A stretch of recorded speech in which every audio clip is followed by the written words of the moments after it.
Hi all, welcome back to my channel Sirisha's world. ఈరోజు యమ్మీ and tasty recipe బొమ్మిడాయల పులుసు.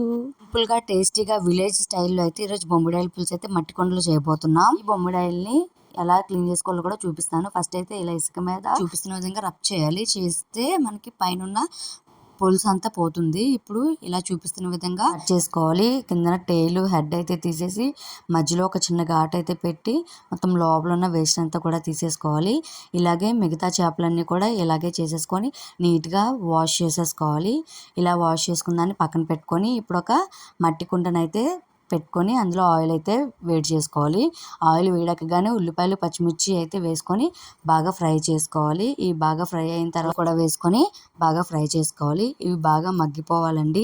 Oil పైకి release అవ్వగానే ఇందులో కొద్దిగా అల్లం వెల్లుల్లి పేస్ట్ వేసుకొని వాసన పోయే వరకు బాగా కలుపుకొని ఇందులోకి 1 స్పూన్ ఆవాల పొడి, మెంతుల పొడి వేసుకొని బాగా కలుపుకొని ఇందులోకి 1 కప్పు టమాటా ప్యూరీ అయితే వేసుకొని బాగా ఇలా ఆయిల్ పైకి రిలీజ్ అయ్యే వరకు వేసుకొని ఇందులోకి కారం కూడా వేసేసుకోవాలి.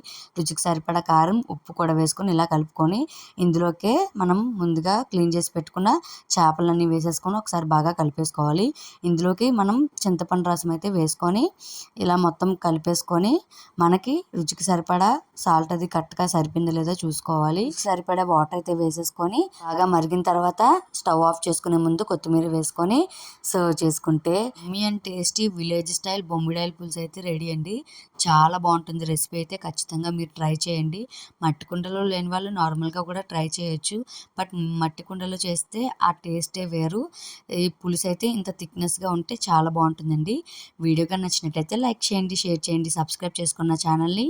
Thank you for watching.